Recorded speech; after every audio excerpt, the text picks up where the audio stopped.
In this video, I want to give you a quick overview about using Facebook for marketing purposes. First of all, though, a bit of background about Facebook. Facebook is the granddaddy of social media sites. It was founded in 2004, and it was one of the first social media companies to float on the stock market. And Facebook's reach straddles the globe. In fact, most developed countries have access to Facebook, notable exceptions being the former Soviet countries where they use the Cyrillic alphabet, China, which of course doesn't like social media, particularly Facebook, all that much, and some countries in sub-Saharan Africa where they don't have very well-established internet or telecommunications networks. But for most of the world, North and South America, Europe, Middle East, India, Pakistan, Bangladesh, Australia, they are covered by Facebook, and you can reach people in those countries through Facebook. Now, here's some facts about Facebook. Facebook is the second biggest website on the net. And if Facebook were a country, it would be one of the largest in the world. Facebook has 1.44 billion active monthly users, and at least 72% of users check in every month. And 680 million people use it every single day. So as you can see, it is a massive site with massive reach. Now, those users are not just active on Facebook, they're engaging and they're taking part. And they're sitting on the site for long periods of time.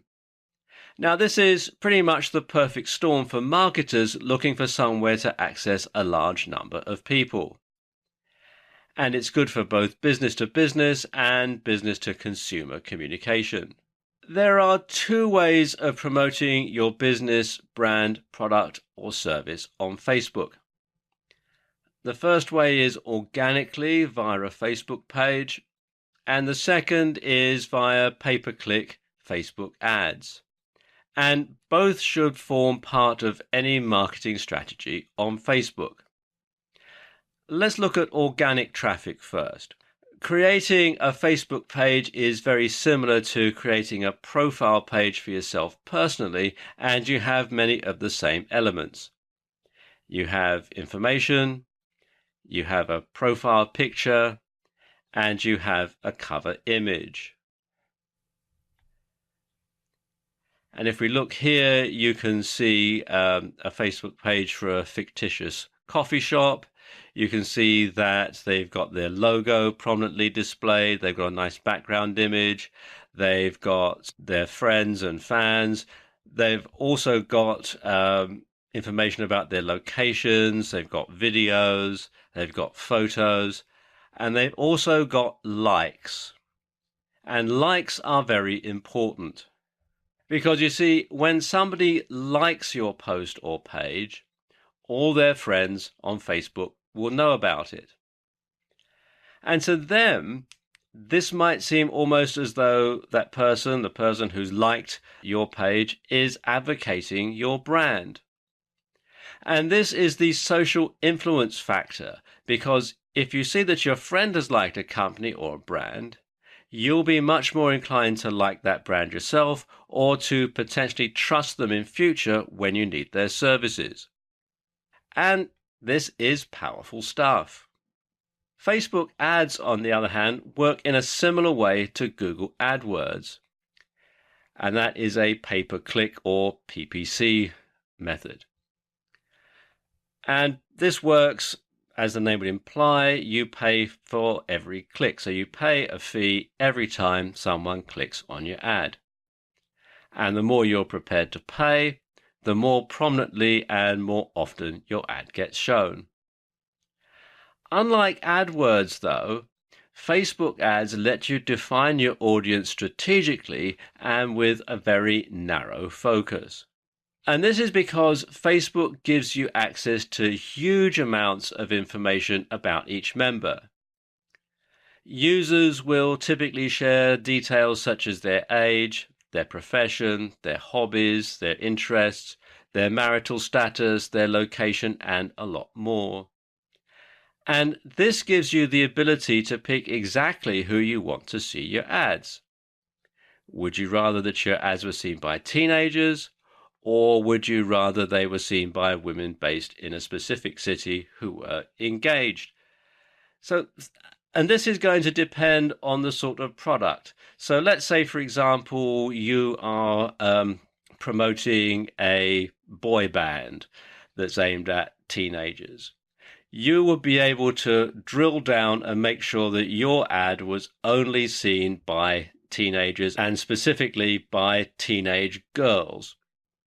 On the other hand, if you ran a bricks and mortar store selling wedding dresses, you would only want women who were engaged to view that ad and to click on it and to go to the page for your store. And with Facebook ads, you can do that. In both cases, 40-year-old guys in another city really wouldn't be interested in either of these ads, so they wouldn't see them. Whereas if you were to have an ad on Google AdWords, for example, everybody who looks for that particular keyword when they're doing a search or goes to a page that's got Google AdSense on it that's similarly related would see it, and that those people or that guy would not really be interested in what you were selling, so that would be a waste of your money. But of course, when you've got Facebook, when you can drill down so that only specific people who are going to be interested in your product or in your service actually see that ad, then it's going to be a lot more productive. Facebook also lets you set goals for your ad. And the options they give you are fairly wide-ranging and comprehensive. And these include improving engagements of a post, getting more likes for your Facebook page, getting more clicks or leads for your website, getting more installs for a mobile or Facebook app, and promoting your event or offer. Now, this way, you drastically reduce the amount of people clicking on your ads who aren't likely to take the type of action that you want.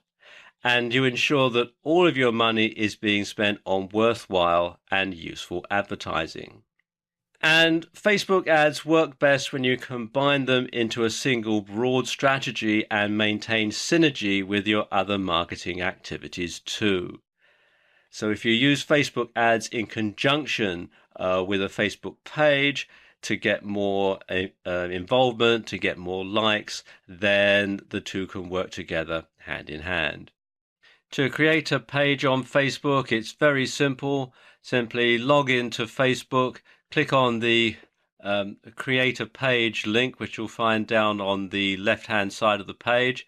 And then you can choose the type of page that you want depending on what you're making the page for. So it can be for a local business or place, company, organization or institution, brand or product, artist, band or public figure, entertainment, cause or community. So choose your category, click on the icon and then follow the on-screen instructions. What the exact procedure is going to vary depending on the type of Facebook page that you're creating, but the on-screen instructions are fairly straightforward and comprehensive.